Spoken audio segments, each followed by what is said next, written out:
Hallelujah. Magandang umaga sa bawat isa. Good morning. Good morning sa ating online service. At, salamat sa inyong pagdating.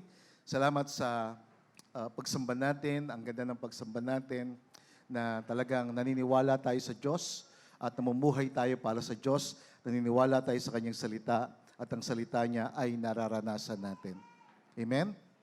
We believe in the Word of God and we confess the Word of God in our lives. Makapangyarihan ang salita ng Diyos at kung nais natin maging makapangyarihan, patuloy na maging makapangyarihan ang ating buhay, patuloy tayong lumakad sa pananampalataya na binigay ng Panginoon. Amen? Last Sunday, we talk about the God kind of faith, living the God kind of faith. That is the part 1. At para lubusan natin itong maintindihan, I will share to you the part 2. Po, yung ikalawang bahagi ng pamumuhay sa pananampalataya na katulad ng pananampalataya ng Diyos. Ganito lang kasimple mga kapatid. Kung tinatanggap mo yung pagpapatawad ng Diyos sa iyong buhay, kung tinatanggap mo yung pag-ibig ng Diyos sa iyong buhay, kung tinatanggap mo ang kapayapaan ng Diyos sa iyong buhay, tanggapin mo yung pananampalataya din ng Diyos sa iyong buhay. Amen? It's all about Him. Lahat galing sa Kanya. Kapayapaan, kabutihan, pag-ibig, kagalakan ng buhay, pananampalataya galing sa Kanya. Wala tayo nun. Lahat yan bigay ng Diyos. Lahat yan ipinagkaloob ng Diyos sa atin upang tayo po ay maging katawan, maging kinatawan ng Panginoon. Ikaw yung maging kamay ng Panginoong Hesus. Ikaw yung maging bibig ng Panginoong Hesus. Ikaw yung maging mata ng Panginoong Hesus. Po, na tayo po'y tumingin katulad ng pagtingin ng Panginoong Hesus. Na tayo po'y magsalita katulad ng pagsasalita ng Panginoong Hesus. Na tayo po'y mamuhay katulad ng pamumuhay ng Panginoong Hesus. It's all about Him. He is our great example. Kapag ikaw ay sumunod sa Panginoong Hesus at totoo kang sumusunod sa Panginoong Hesus, may mga taong susunod sa iyo. At hindi ka lamang nila susundan, higit sa lahat, susundan nila ang Panginoong Hesukristo. Amen? Sapagkat tayo nabubuhay para sa Kanya. Hindi tayo nabubuhay sa kanino man, kundi para sa Kanya. At kaya tayo naririto upang tayo maging liwanag, maging kinatawan niya sa ating pamilya, maging mabuting example sa ating pamilya, maging mabuting example sa ating local church. Ito ang ating church. At tayo gamitin ng Panginoon, representative ng Diyos. Ambassador tayo ng Panginoon, kinatawan ka ng Panginoon. Amen? Dapat maliwanag sa atin to, ikaw ang kamay ng Panginoon, ikaw ang paa ng Panginoong Hesus, ikaw, nasa iyo ang buhay ng Panginoong Hesus. That is why Jesus said, "Follow me and I will make you. You will become what He wants you for you to become." Kung ano yung nais niya na maging ikaw, no? Mangyayari yon kapag you follow Him. No? Sinundan mo siya. Na siya yung maging buhay natin. That is why Apostle Paul in Galatians 2:20 says, in the King James Version, sabi niya, "I have been crucified with Christ. I no longer live. The life I live by the faith of the Son of God who loved me and gave Himself for me." It is by the faith of Him. It's about the faith of Him, hindi yung faith natin. It's about through His faith. So ngayong umaga, para maliwanag natin itong maintindihan, itong pamumuhay sa pananampalataya, ano ba ito? Bakit kinakailangan mamuhay tayo sa ganitong klase ng pananampalataya? Bakit kinakailangan mag-level up ka? Kasi every year, ang tao ngayon every year, they celebrate, they commemorate the Holy Week, and then ngayon, araw ng Palaspas. Ganun at ganun ang buhay ng tao. Pero yung klase ng pamumuhay ng tao, ang baba. Yung klase ng pananampalataya ng tao, ang baba pa rin. Walang changes, walang impact. So, kalooban ng Diyos na magkaroon ka ng impact. Kalooban ng Diyos na yung buhay niya, maging buhay mo. Amen? Yung pag-ibig ng Diyos, maging pag-ibig mo. Ikaw yung kinatawan, yung pananampalataya ng Panginoong Jesucristo, maging pananampalataya mo. And so, ngayong umaga, ano ba ibig sabihin ng pananampalataya? What is faith? Titingnan natin ang ibig sabihin ng pananampalataya at paano natin ito may pamumuhay, paano ito makikita sa ating buhay, paano ito gagalaw sa ating buhay, paano ito magiging realidad sa ating buhay. So sabi ng Hebrews 11, verse 1 in the King James Version, it says, "Now faith is the substance of things hoped for, the evidence of things not seen." Ang pananampalataya, ngayon. So, ito yung katunayan, katiyakan ng mga bagay na hindi nakikita. So, ang pananampalataya, ito yung present ngayon ang pananampalataya. Ang pananampalataya ay everyday life. Araw-araw ang pananampalataya. Araw-araw mamumuhay ka para sa Diyos. Araw-araw magiging model ka or example ka para sa Diyos. Araw-araw ang pananampalataya. Amen? So, faith is the substance of things hoped for, the evidence of things not seen. Ngayon ang pananampalataya ay ang katiyakan ng mga bagay na ating inaasahan. May mga bagay tayong inaasahan. So, merong katiyakan yon. Hindi yon wish ko lang. May katiyakan ng bawat sinasampalatayanan o inaasahan natin. Ito ang katunayan ng mga bagay na hindi natin nakikita. May katunayan ang mga bagay na hindi nakikita. In fact, ang totoong buhay, ang totoong realidad ay yung mga bagay na hindi natin nakikita. Kaya lamang, namumuhay tayo bilang tao. Sa iba, to see is to believe, no? Pero it's about to know the reality. Maintindihan natin yung realidad ng mga bagay na hindi natin nakikita. Another version ng what is faith is in Christian Standard Bible. It says, now faith is the reality. No, yung realidad, ang pananampalataya ay realidad ng mga bagay nating inaasahan. Faith is the reality of things of what is hoped for. It is the proof of what is not seen. Ito yung pruweba, ebidensya, katiyakan ng mga bagay na hindi natin nakikita. So ito yung realidad, no? Faith is the reality. And then in the Legacy Standard Bible, it says, faith is the assurance of things hoped for. No? Assurance siya, katiyakan siya. It is the conviction of things not seen. No, meron kang, kumbaga sa loob mo, naniniwala ka talaga na mayroong mga bagay na hindi mo nakikita. Katiyakan ng mga bagay na inaasahan mo. O ebidensya ng mga bagay na hindi nakikita. It is the conviction. Because ang Diyos na ating pinaglilingkuran, hindi naman natin nakikita. Pero ang Diyos buhay. Ang Diyos makapangyarihan. At tayo po yung extension ng kapangyarihan ng Panginoon.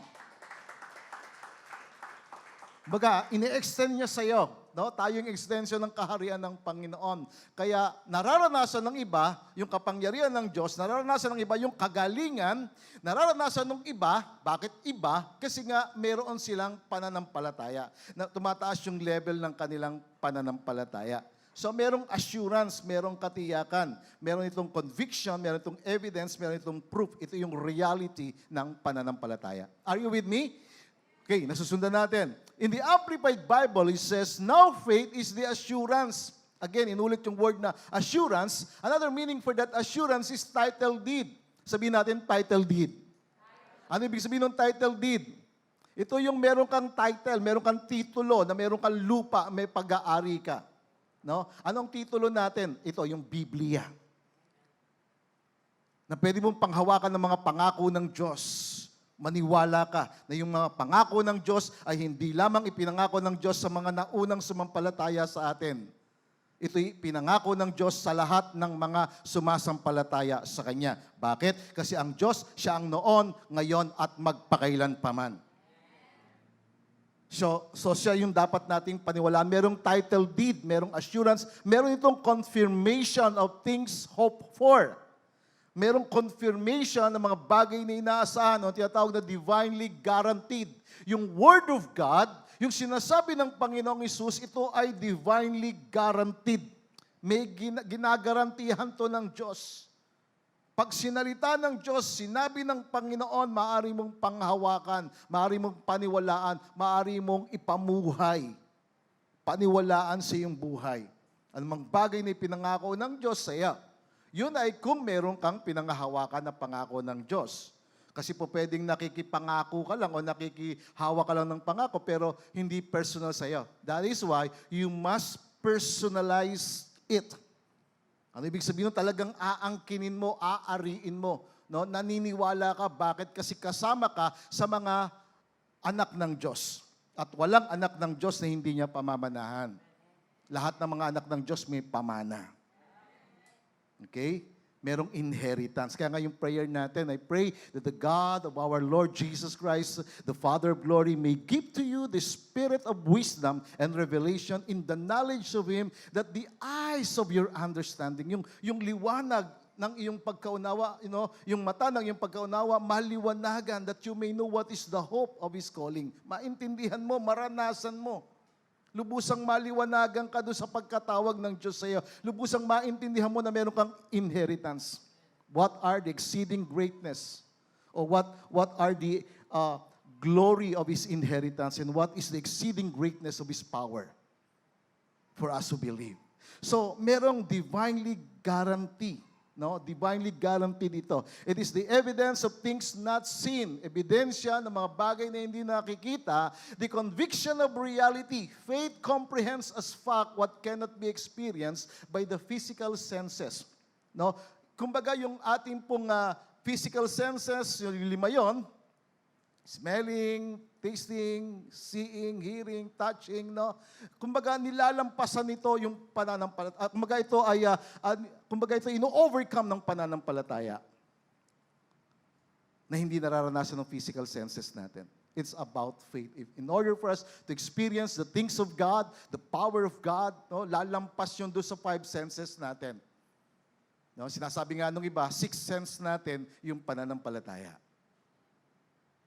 So Hebrews 11 verse 11 in the Expanded Bible, it says, faith means being sure. Ang pananampalataya talagang tiyak na tiyak ka. Kapag sumasampalataya ka, tiyak na tiyak ka. It is the assurance of the tangible reality against the word reality. Tangible. No, pag sinabing tangible, talagang nahawakan mo siya. Nakikita mo siya yung realidad. No? Kumbaga, ang pananampalataya, ito ay realidad. Or the sure foundation, ito yung ating foundation, sure foundation of the things we hope for. Yung mga bagay na inaasahan natin. Marami tayong inaasahan sa Panginoon. Marami ako inaasahan sa Panginoon. Kaya ako ay lumalagay sa pananampalataya. Kaya kung nais nating maranasan yung mga bagay ng Diyos, mga makapangyariang bagay na inihanda ng Diyos na hindi pa natin nakita, hindi pa natin narinig, hindi pa sumagi sa puso natin, no, panghawakan natin yung kanyang mga pangako. May mga bagay ka pang hindi nararanasan. Kaya I curse death because I want to experience the things of God. No? Kasi pag namatay ka, hindi mo na mararanasan yon. So kinakailangan i-overcome natin, panghawakan natin yung salita ng buhay. Amen? So, it is the sure foundation of things we hope for and knowing that something is real. Knowing, naintindihan mo, nalaman mo, something is real. Meron pang mas realidad, meron pang mas totoo.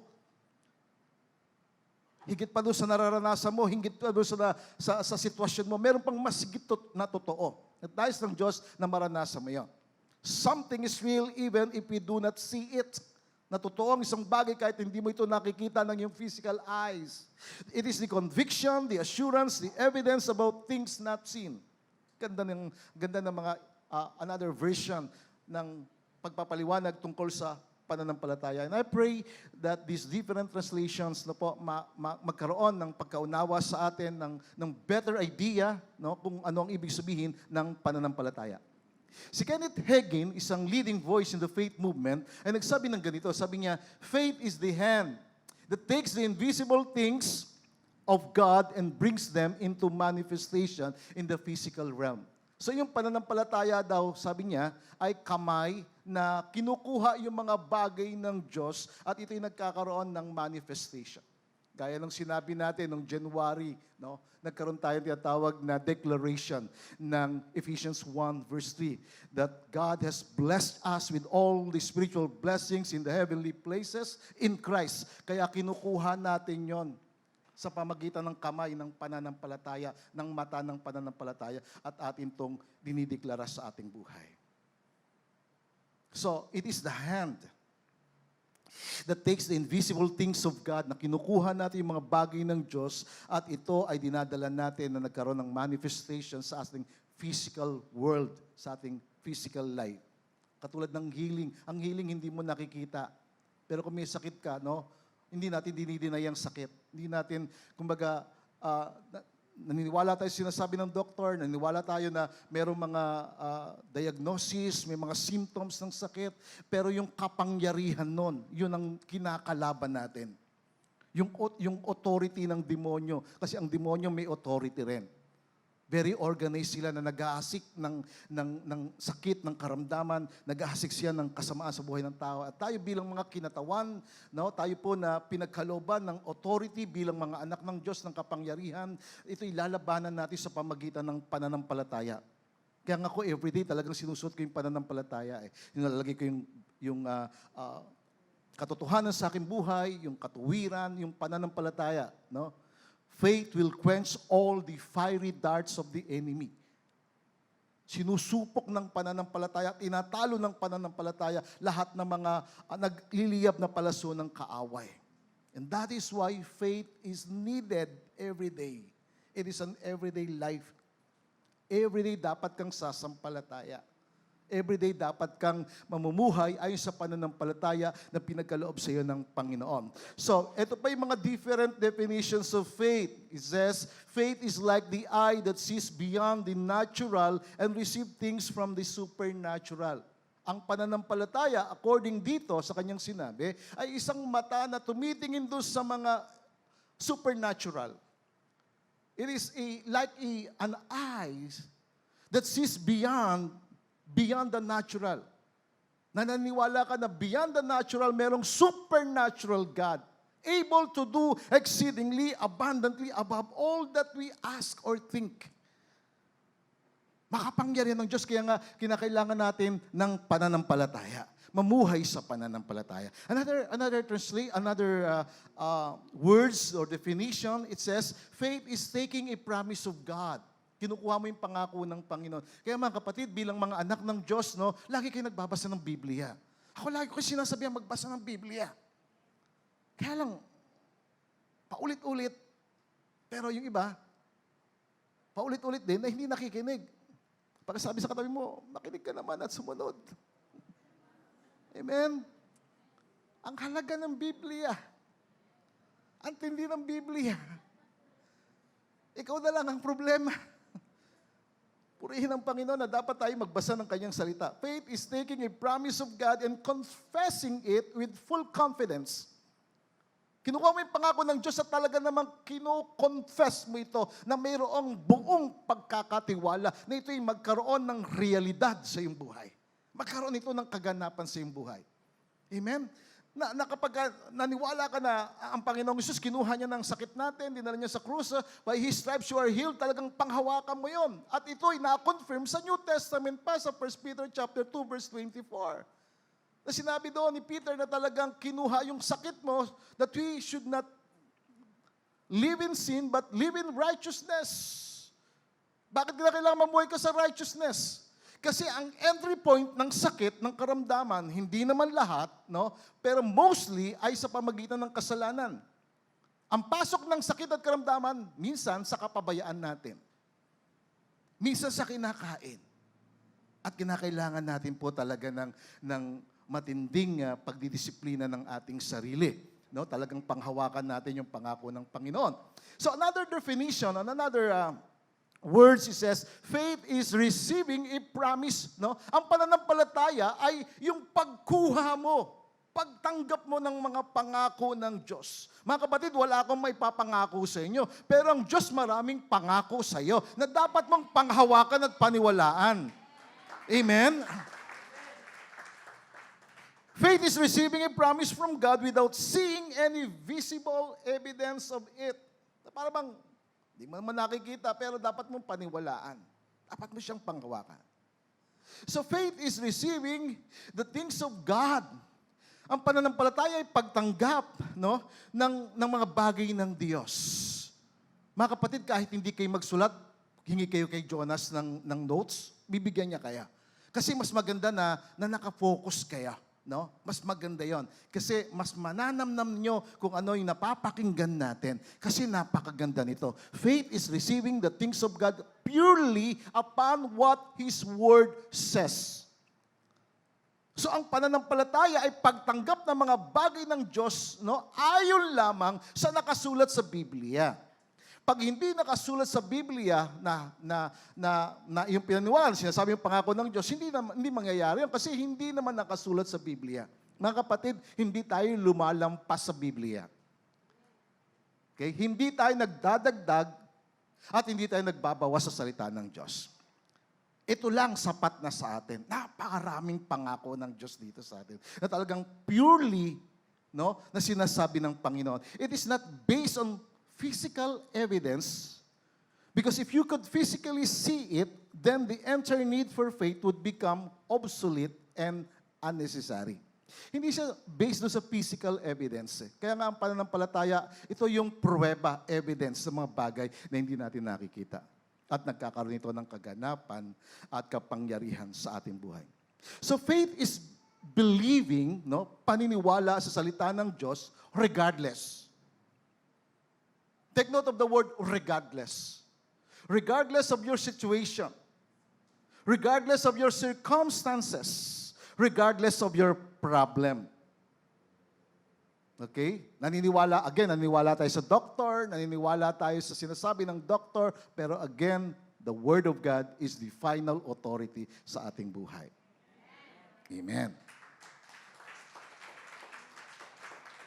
Ulitin ko yung lagi ko sinasabi, hindi natin dinideny yung sitwasyon natin, yung mga circumstances natin sa buhay o yung problema, hindi natin dinideny yan.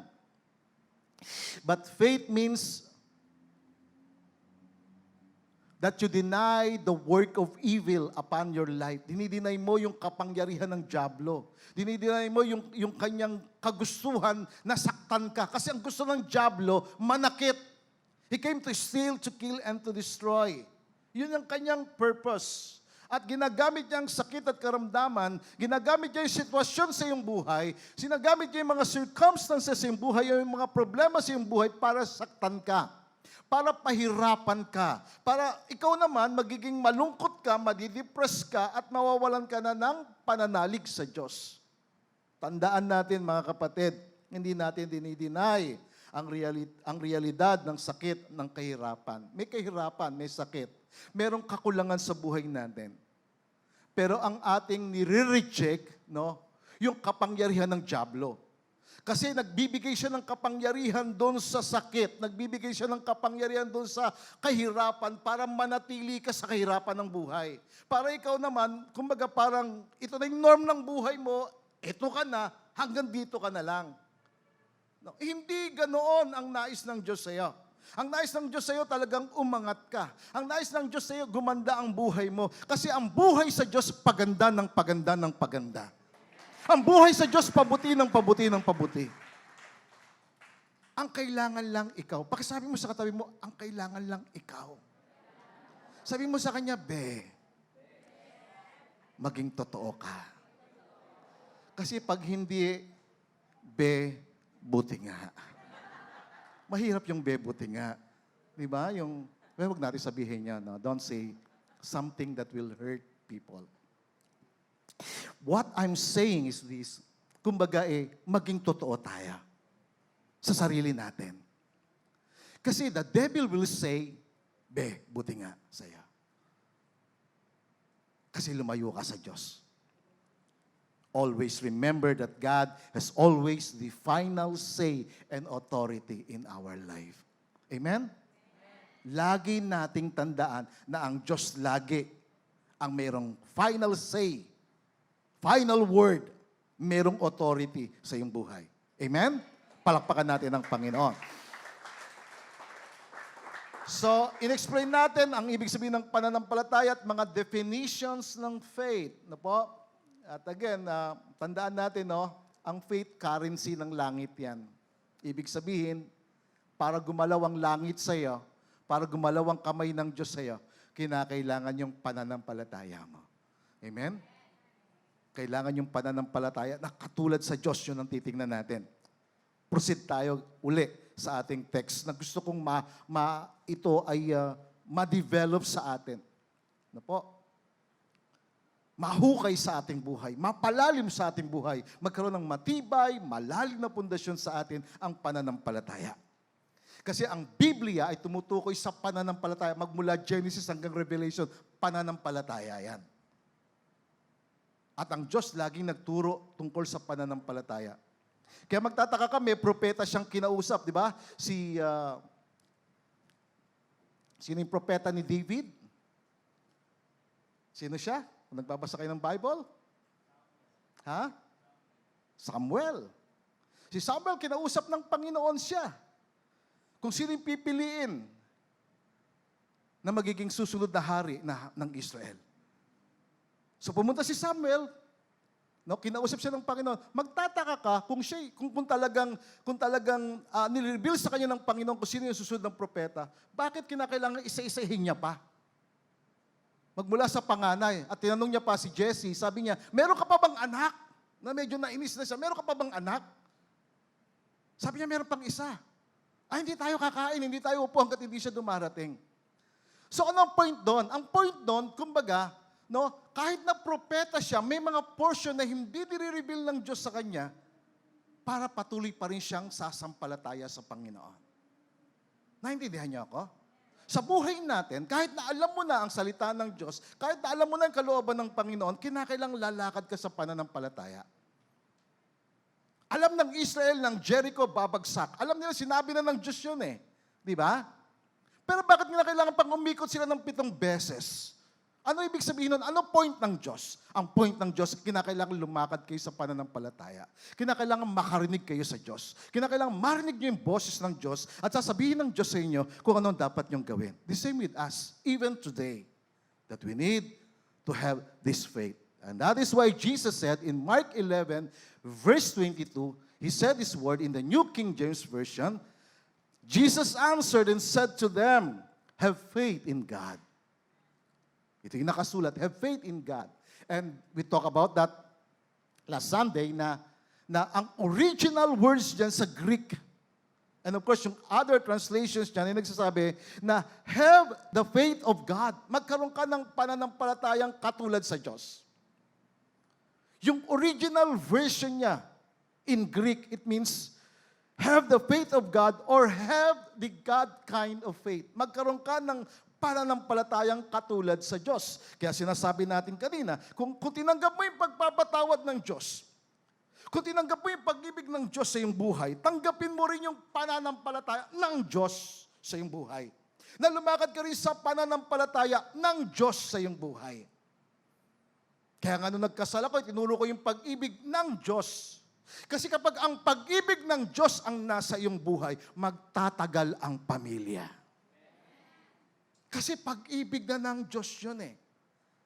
Kaya nga nung kinasal ko si Jasmine at si Carlo, kapag nagmahalan kayo, pagmamahalan nyo sa isa't isa, isang araw darating, mauubos yung pasensya mo. Isang araw sa mag-asawa, yung pagmamahalan madidrain. Kaya nga yung salitang asawa, di ba yung salitang asawa? Diba? Nawawala yung A, nagiging sawa na. Ilang taon pa, nawawala yung S, nagiging awa na lang. Ilang taon pa, nawawala yung letter A ulit, uwa na. Kasi hindi na raw nagtututbrush, o kaya nawawala na yung W. Big says, time will come, madidrain ka. Pag nawala na, nasa id na yung pag-iibig mo. Ang pag-ibig na ng Diyos ang dumaloy sa'yo. Kasi pag ang pag-ibig na ng Diyos ang dumaloy sa'yo, mananatili ka kahit ano ang mangyari. Amen. The same with faith. Di ba? The same with faith. Dapat yung pananampalataya ng Diyos ang nasa iyo. Kasi pag ang pananampalataya ng Diyos ang nasa iyo sa church na to, kahit anong mangyari, hindi ka mawawala sa church na to. Kung totoong pananampalataya ng Diyos ang nasa iyong puso, hindi ka mag-ahanap ng ibang church. Kasi meron kang local church. Amen? Hindi ka maghahanap ng ibang sariwang pastulan kasi meron ka ng pastulan kay Lord. Si Lord ang tinitingnan mo, hindi ang tao. Yun yung totoong pananampalataya.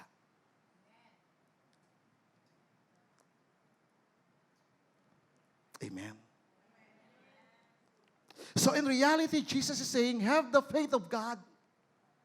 When Jesus said, In this word na, have faith in God, in reality, Jesus is saying, have the faith of God. Magkaroon ka ng pananampalatayang katulad sa Diyos. Pananampalatayang sa Diyos mismo. Now listen carefully mga kapatid. Ang salitang have in Greek, it means, it is iskeo. Sabihin natin iskeo. Ano ibig sabihin ng iskeo? It means to own it. To possess it. Angkinin mo, ariin mo. Ang alin? Ang pananampalataya ng Diyos. Hindi ang pananampalataya mo, hindi ang pagtitiwala mo, kundi yung pagtitiwala ng Diyos, kundi yung pananampalataya ng Diyos. Angkinin mo. In short, Mark 11:22 literally means, have the faith of God as your own faith. Amen? Yun yung literal explanation nun. Na kunin mo, ariin mo ang pananampalataya ng Diyos na iyong maging pananampalataya. It also means let the God kind of faith be your faith as your own faith or as a way of life. Ito'y maging way of life mo, yung pananampalataya ng Diyos. Kasi pag nasa iyo ang pananampalataya ng Diyos, wow, ibang klase yung paninindigan mo sa buhay. Ibang klase yung commitment mo sa iyong buhay. Ibang klase yung paglilingkod mo sa Panginoon. Kasi hindi na sarili mo. Ang tinanggap mo si Jesus. Siya yung Panginoon mo. Ang tinanggap mo yung pananampalataya ni Jesus. Ang tinanggap mo yung pag-ibig ni Jesus. Ito yung realidad ng Christianity. So the question today is how to make the God kind of faith a reality in your life, in our life. Paano magiging isang realidad ito? Paano ito magiging isang katunayan sa ating buhay? Kasi iba't ibang klase ang pananampalataya ng tao. Iba't iba yung level ng pananampalataya ng tao. In fact, the Bible says in Romans 12 verse 3 that God has given us the measure of faith. May bawat sukat ng pananampalataya. At ang pananampalataya lumalago, lumalaki sa pamagitan ng pakikinig ng salita ng Panginoon. And in order for us to have this God kind of faith, anong dapat nating gawin? So paano magkakaroon ng realidad ito sa ating buhay? Una po, number 1, believe the word of Christ in your heart. For you to believe.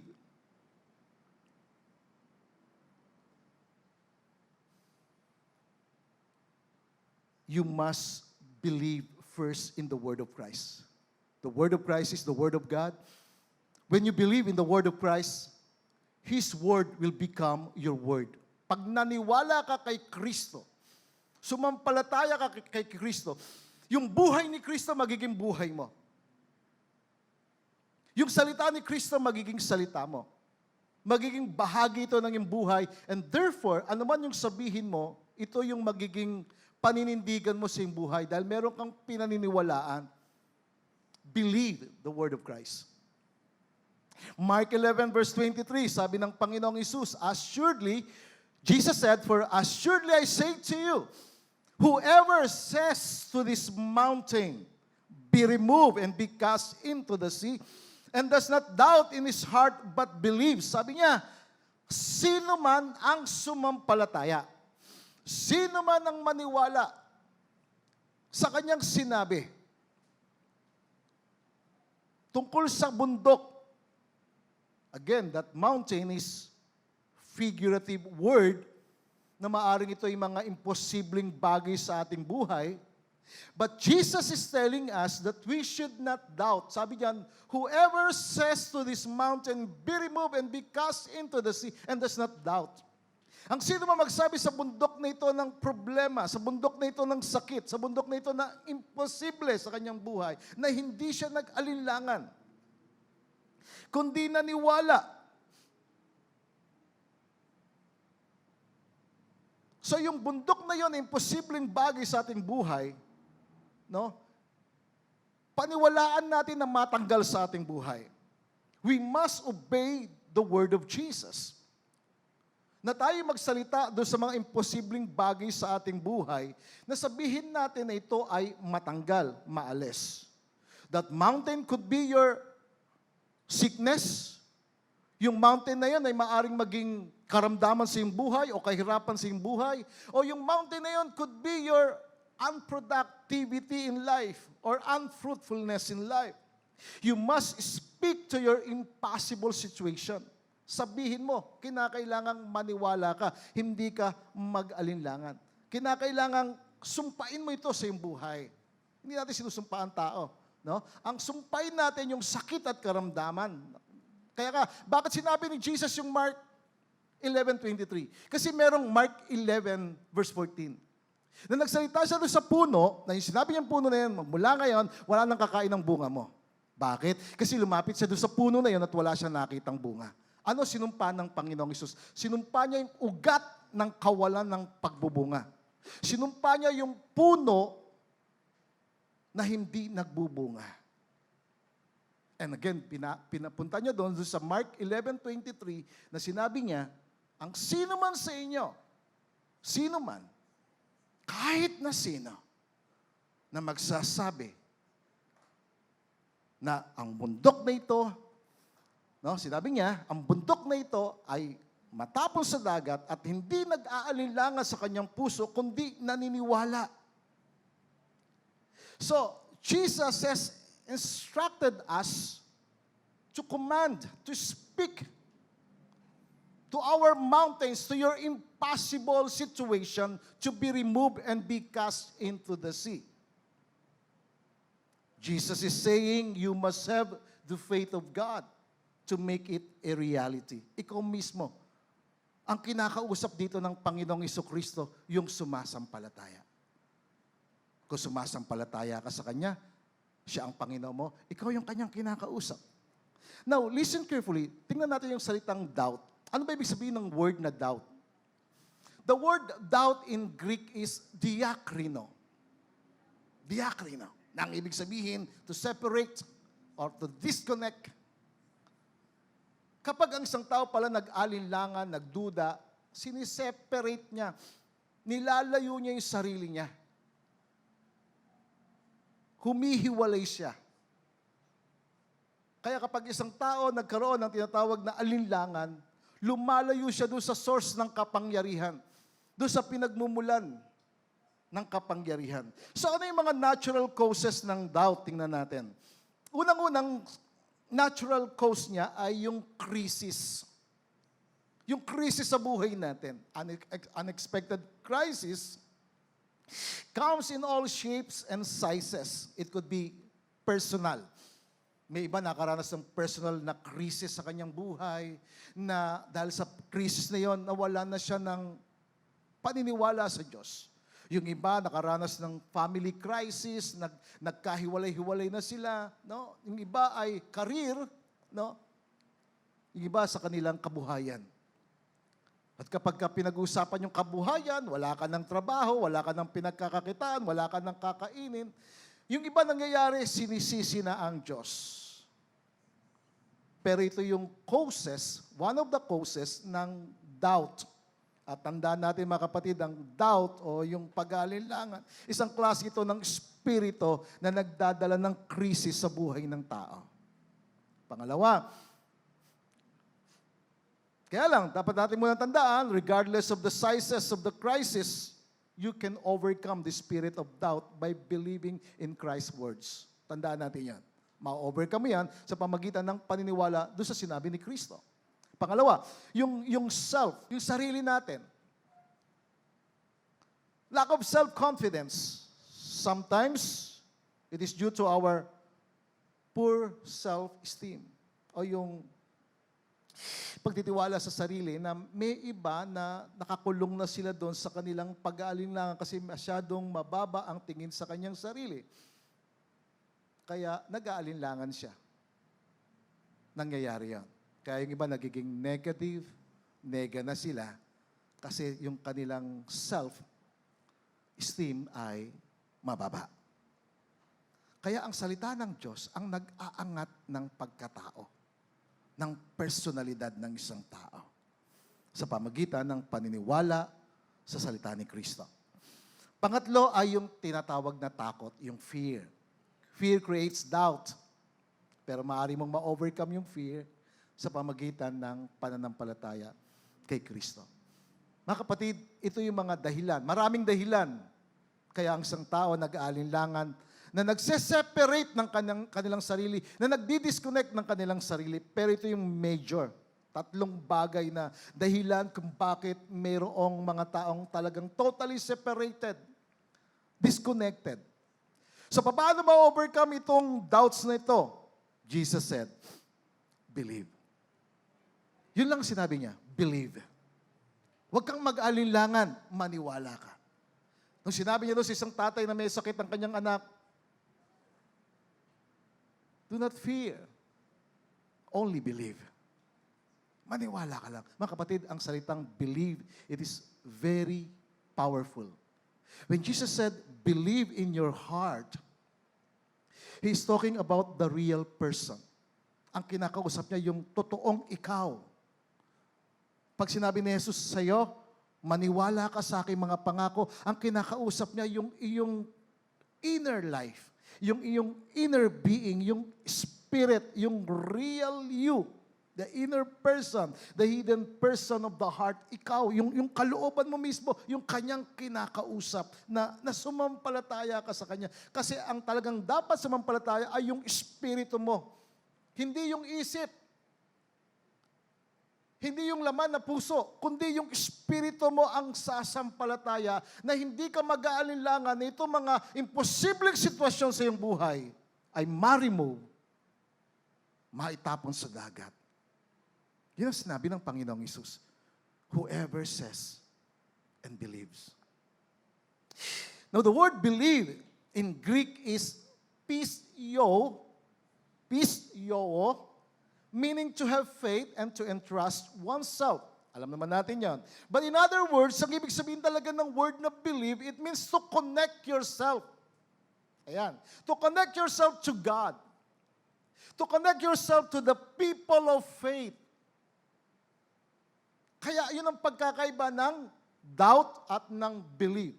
Doubt is disconnection, separation. Believe is connecting yourself. Amen? Kinoconnect mo yung sarili mo doon sa source ng power. Bakit kasi may pangangailangan ka? Bakit kasi meron kang sitwasyon na ikaw ay nakakaranas ng matinding pagsubok, matinding kahirapan sa iyong buhay? Nakakaranas ka na talagang minsan hikawas ka sa buhay. So ang makakatulong sa iyo ay ang Diyos sa pamagitan ng iyong pananampalataya sa Kanya. Kasi pag sumampalataya ka sa Diyos, palalakasin ka ng Diyos, patitibayin ka ng Diyos, pagkakalooban ka ng Diyos ng karunungan upang ikaw ay tumayo at ikaw ay gamitin ng Panginoon. Makakita ng mga opportunity, magkaroon ng favor ng Diyos. Kasi pagka-connected ka sa Diyos, sa pamagitan ng iyong pananampalataya sa Diyos, i-connect ka naman ng Diyos sa mga tamang tao. Pero pag ikaw yung taong nag-disconnect sa Diyos, kahit kanino ka kumunik, madidisconnect ka. Kasi mayroong espiritu ng pag-aalinlangan. So ano sinasabi ng Panginoong Hesus? Maniwala ka. Believe in His Word. Believe. Ito yun. Hindi ako nagturo sa church na to nang wala dito. Nagtiyaga, nag-aral, maniwala sa Kanyang salita. When you connect yourself to the Word of Christ, you will be committed to God. Then you will have what you believe. Amen.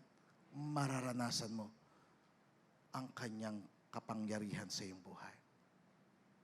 So it's sa kabila ng pag-aalinlangan, sa kabila ng mga imposibleng sitwasyon sa buhay natin, ang sinasabi lamang ni Jesus, maniwala ka lang. Throughout the gospel, sinasabi niya, maniwala ka lang. Just believe.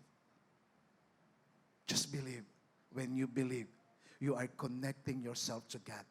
And when you connect yourself to God, dadaloy sa iyo. Parang pipeline yan eh. Dadaloy sa iyo yung kanyang kapangyarihan, dadaloy sa iyo yung kanyang kalakasan, dadaloy sa iyong buhay ang kanyang kabutihan at ang kagandahan ng buhay. Amen? Can we give Him the praise? Thank you, Lord. Hallelujah. Pangalawa, para magkaroon ng realidad sa ating buhay, amen? Again, it's to confess.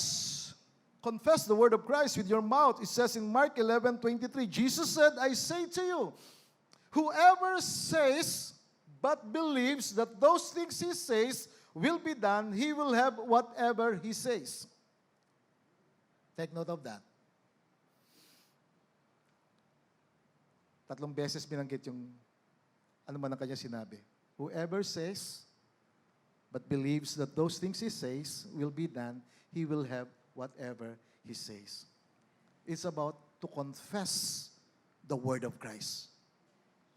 Again, God's word works. Sabihin natin yan. God's word works. God's word works. Christ's word works. Amen? Christ's words works.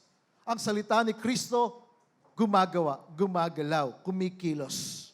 Jesus gives us the assurance that we will have whatever we say because we believe. He uses the word believe only one time in that verse. Isang beses niyang sinabing salitang believe. 3 times siyang binanggit yung salitang say it, say. You see, believing in the Bible is not a problem for us. Naniniwala tayo sa Biblia. Amen? Pero yung sinasabi natin, kino-confess natin, yun ang problema natin.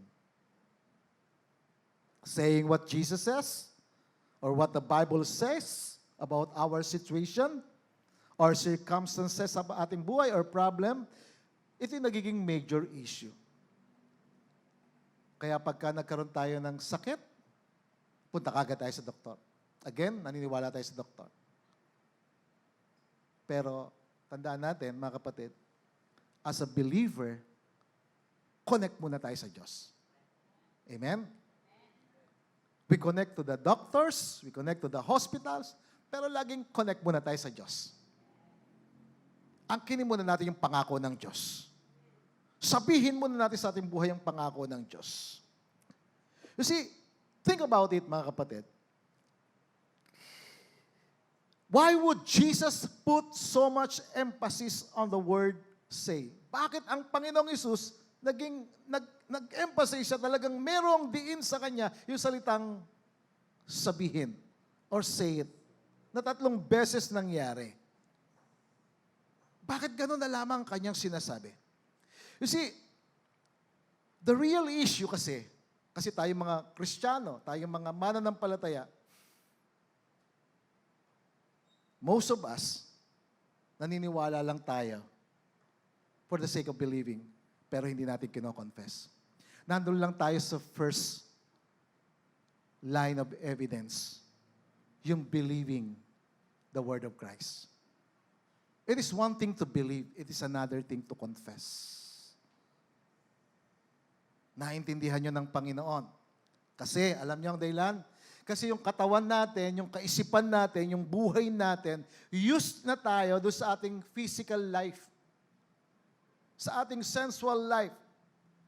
Na of course, tumatanggap tayo ng mga spiritual things of God sa ating buhay.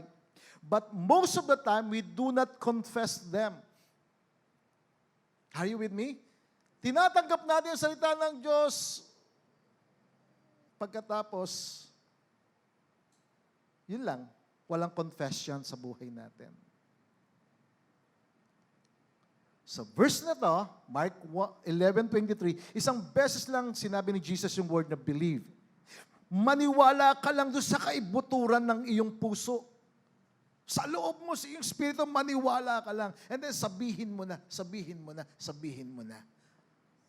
Kapag sinabi mo sa bundok na ito ng problema, sa bundok na ito ng sakit at karamdaman, matanggal ka dyan. At hindi ka nag-alinlangan. Kundi naniwala ka sa sinabi mo, mangyayari kung ano ang sinabi mo. Tanungin mo ang sarili mo ng ganitong katanungan. Maaari ba? Do you confess the promises of God as often as you should? Kino-confess mo ba sa iyong buhay, araw-araw ang pangako ng Diyos? Hinahayag mo ba sa iyong bibig yung mga pangako ng Diyos? Ano sa mga pangako ng Diyos ang nagkaroon na ng kapahayagan or manifestation o o kaganapan sa iyong buhay? Ano sa mga pangako ng Diyos?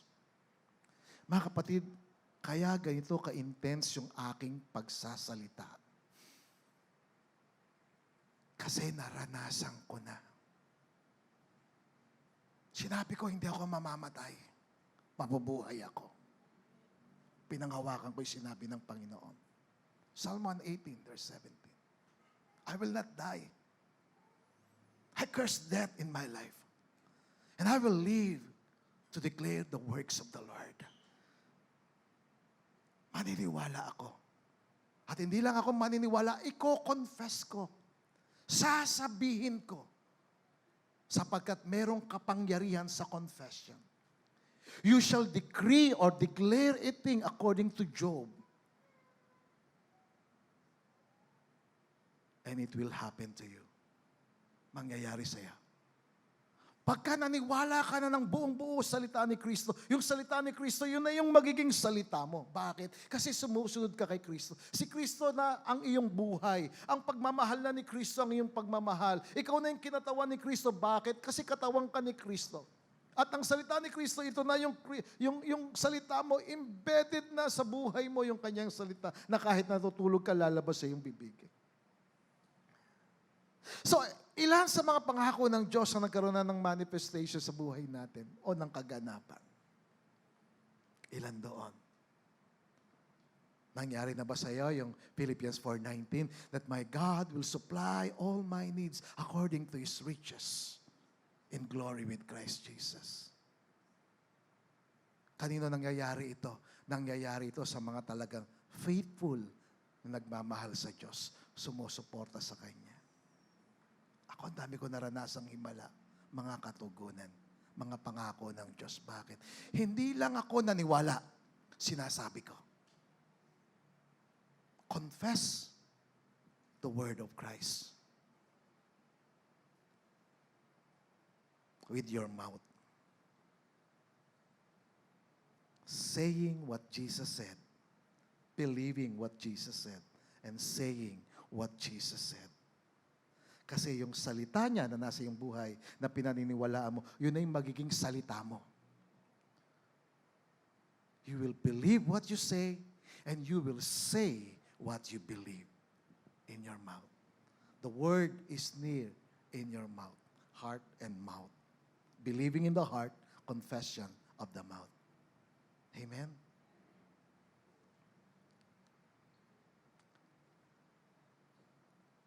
Sa mga pagsasalita natin, ano ang malimit na lumalabas? Salita ng Diyos? Sinasabi ba ng Biblia? O yung sinasabi ng mundo? Ano ba yung lengguwahe natin? Lengguwahe ba ng Diyos o lengguwahe ng mundo? At dahil doon, ang kaaway pumapasok sa ating buhay. Pag ang lengguwahe natin, lengguwahe ng mundo, ang kaaway naghahasik ng pag-aalilangan at kawalan ng pananampalataya sa ating buhay. Kaya minsan nagtataka tayo, ano ba problema sa akin? Ano ba nangyayari? Bakit ganito kami? Bakit hirap na hirap kami sa buhay? Tanungin mo siya, ano ba yung lagi mong sinasabi? Ano ba yung pinaniwalaan mo? Ano ba yung confession mo? Eto, hirap na hirap kami sa buhay. That is the reality. Amen? Pagkalaki mong sinasabi, ang kahirapan ng buhay, ine-exploit mo, ine-explore mo, ine-exalt mo yung kahirapan sa iyong buhay, at ito nagaganap. Mga kapatid, life and death are in the power of the tongue. Ang tila makapangyarihan. Sabi ni James, ang hirap ito eh. Ang hirap talagang, ang dila kaya niyang paamuin lahat ng hayop eh. Pero yung dila hindi mapaamo ng tao. Hindi po pwedeng lalabas sa dila, sa bibig, yung masama at mabuti. Hindi pwede, mga kapatid. Hindi po pwedeng na kay Lord ka pagkatapos nasa mundo ka. Hindi pwede. Kaya nga merong entry point ang kaaway.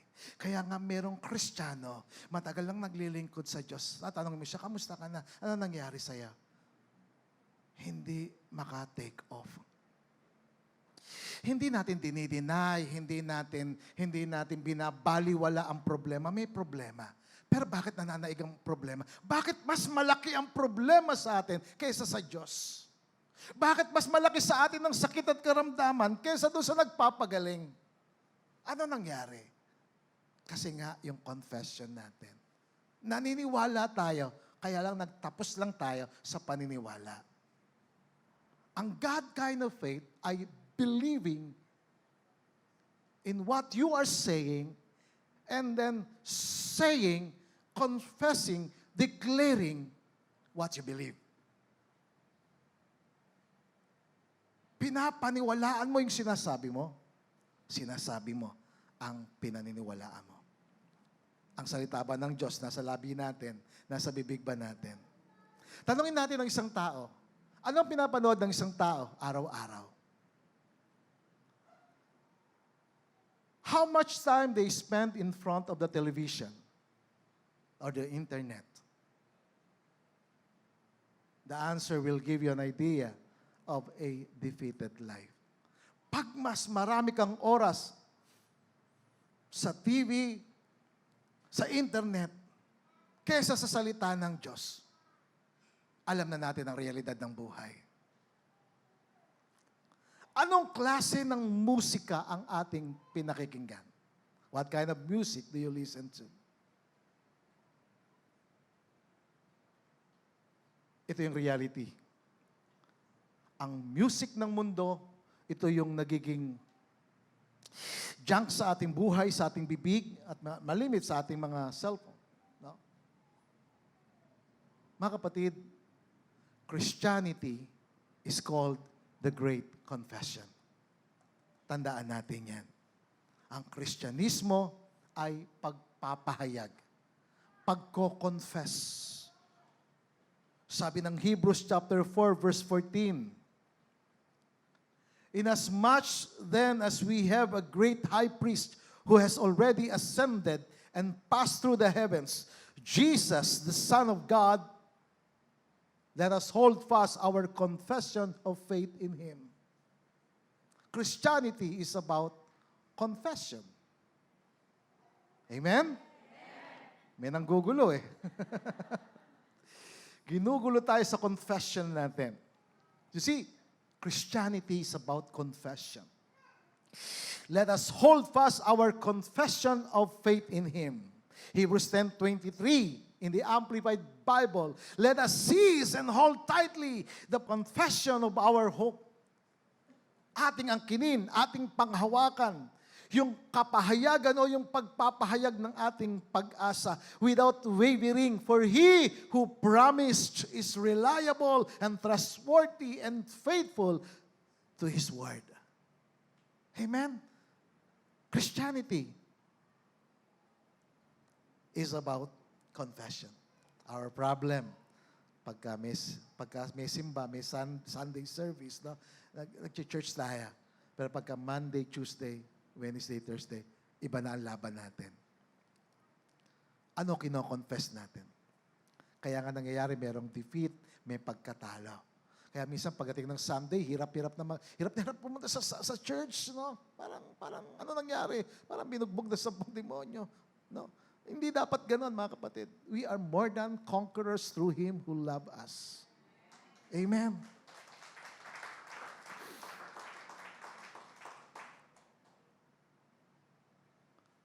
Tandaan natin, mga kapatid, kung ano yung ating pinapahayag, sinasabi natin, pinaniwalaan natin, ito ay dahil yun ang nakikita natin at naririnig natin.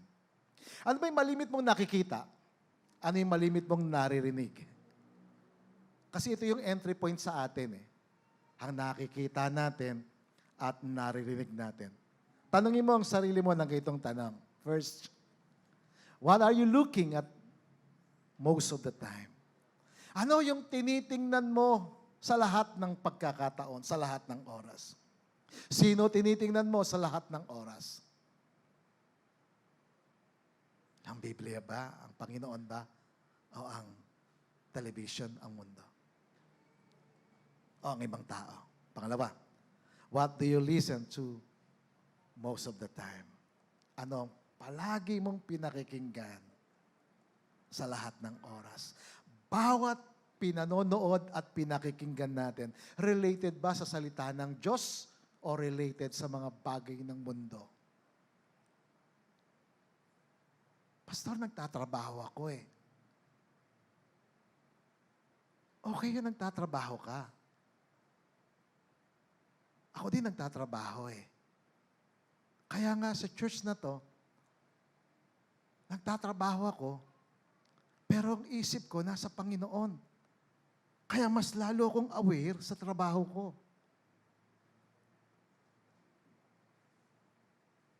Hindi natin pa pwedeng sabihin, ito ginagawa ko eh. Pero kung Kristiyano ka, anak ka ng Diyos, ikaw yung kanyang representative. Ikaw yung kanyang kinatawan. Ikaw yung kanyang buhay. Ikaw yung liwanag ng tao sa mundo. So kung ano yung malimit o yung binibigyan mo ng pagkakataon sa iyong buhay, yun yung merong impact sa'ya. Kung hinahanap mo laging pera, habol ka ng habol sa pera. Tatanda ka, hahabol at hahabol ka pa rin sa pera. Hindi natin hinahabol ang pera. Ano sabi ng Biblia? Ano sabi ni David? Psalm 23, the Lord is my shepherd.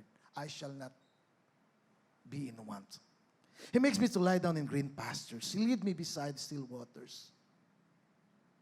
He restores my soul. Though I walk in the valley of shadow of death, I will fear no evil, for God is with me. He prepares a table before me in the presence of my enemies. He anoints my head and my cups runs over. Ano yung sinabi niya sa verse 6? Surely goodness and mercy shall follow me all the days of my life. Ano sabi niya? Susunod sa akin ang lahat ng kabutihan. Susunod sa akin ang lahat ng mga bagay. Bakit? Kasi ang Panginoon ang aking priority. Ang Panginoon ang aking pinagpapahalagahan. Lahat ng bagay susunod sa akin.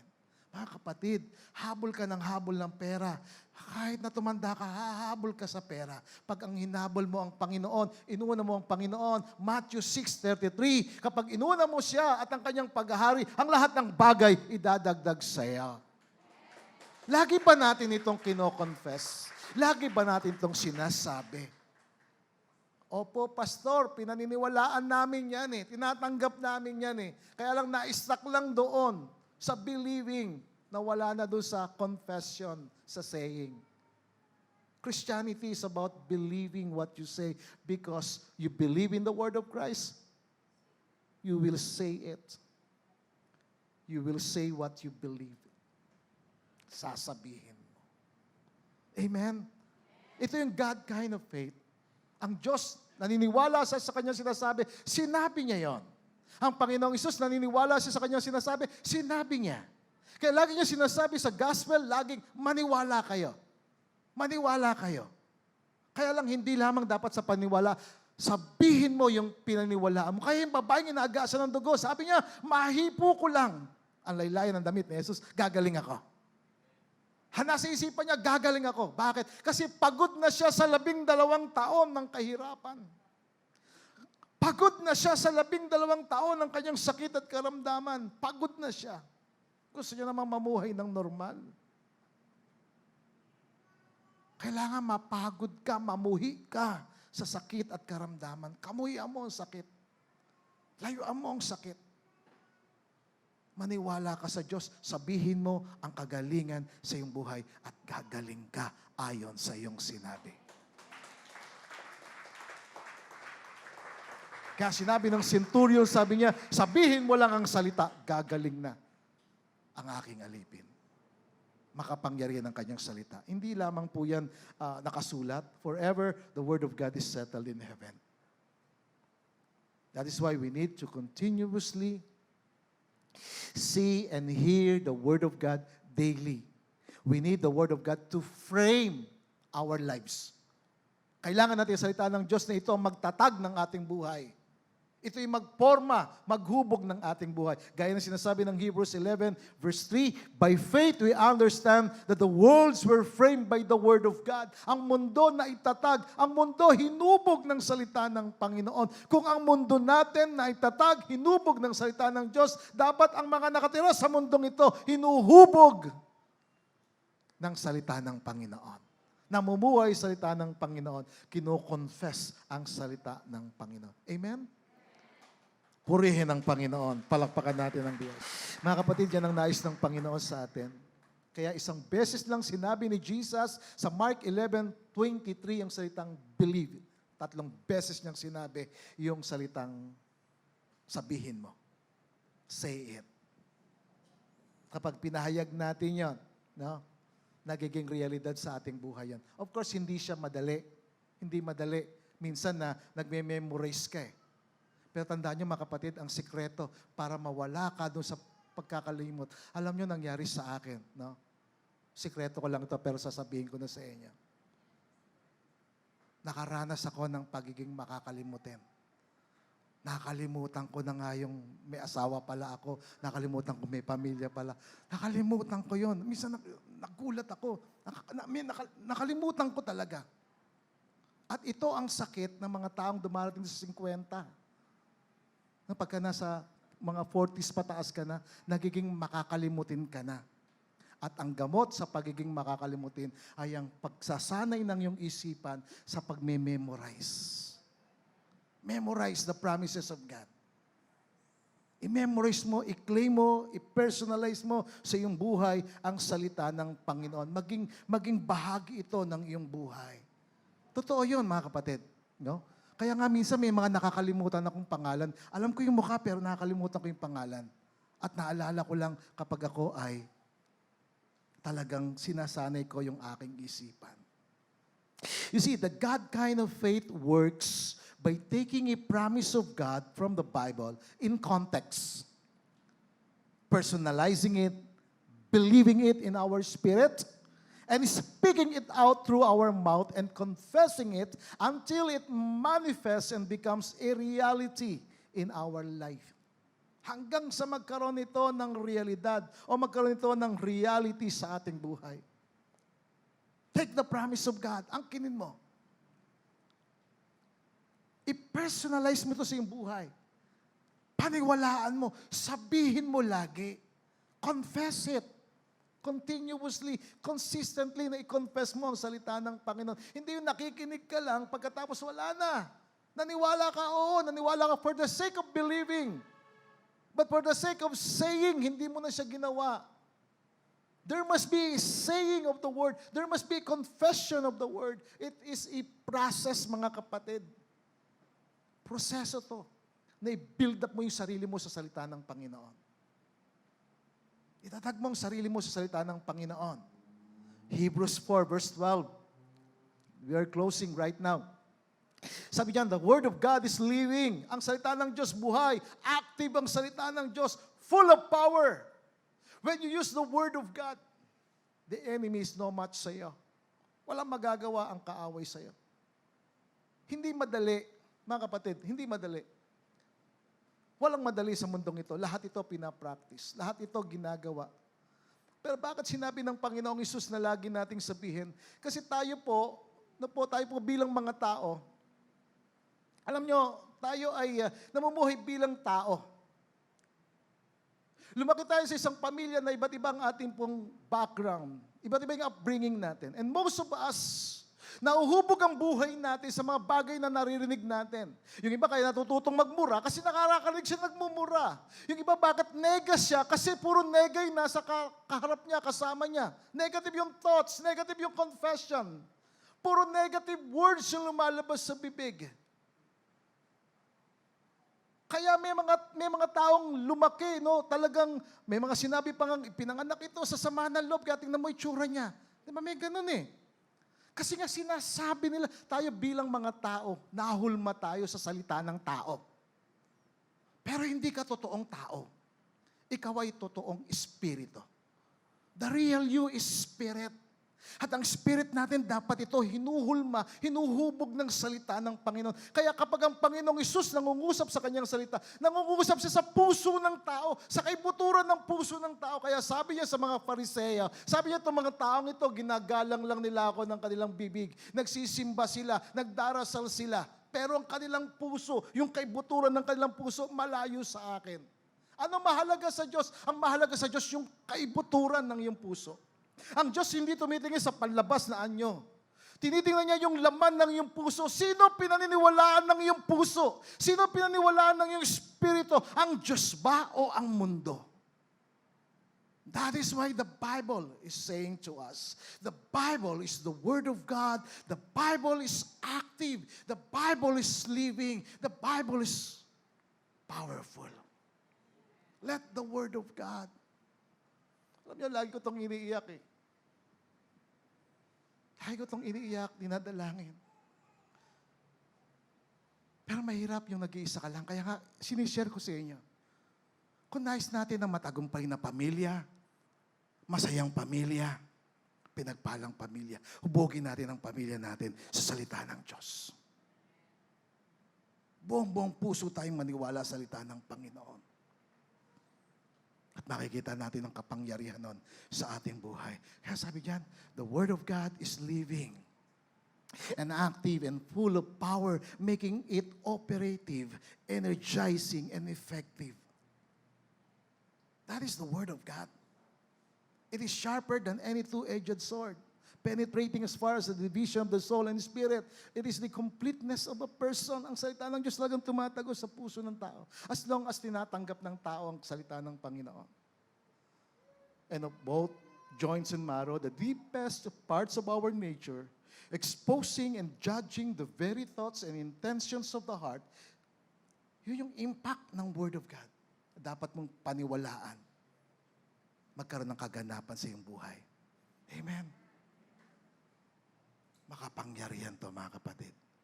Dapat ito maghulma ng ating isipan. Kasi talagang tayo, ako lumaki ako sa squatters area. Lumaki ako na hinulma ako sa sama ng loob. Hinulma ako sa mga masasakit na pananalita. Patpurihin ng Panginoon, inalis niya ako doon. Nilagay niya ako sa isang lugar, sa isang environment, sa isang right atmosphere for me to have that right thinking, right attitude because of the Word of God. Nothing else, nothing more. Only the Word of God. Jesus said, believe it. Let us pray. Lord, thank you so much for your Word. So powerful. So powerful. Your Word in Mark 11:22. To have the faith of God, the God kind of faith. Not just to believe your Word, but also to confess your Word in our lives. Hulmahin namin. Hubugin namin ang aming buhay, ang aming pamilya sa iyong salita. May mga pagkakataon, Lord, na may mga tao magsasabi sa amin, masyado kaming panatiko sa iyong salita. Okay lang yon. Kasi mas naiintindihan namin, mas makahulugan sa amin ang kapangyarihan ng iyong salita. They will come, they will believe. But lead us, Lord, to believe. Not just to believe, but also to confess, to declare your Word in our lives. Because your Word, O Lord, is so powerful. Thank you so much, Lord. Thank you. This we pray in Jesus' name. Amen.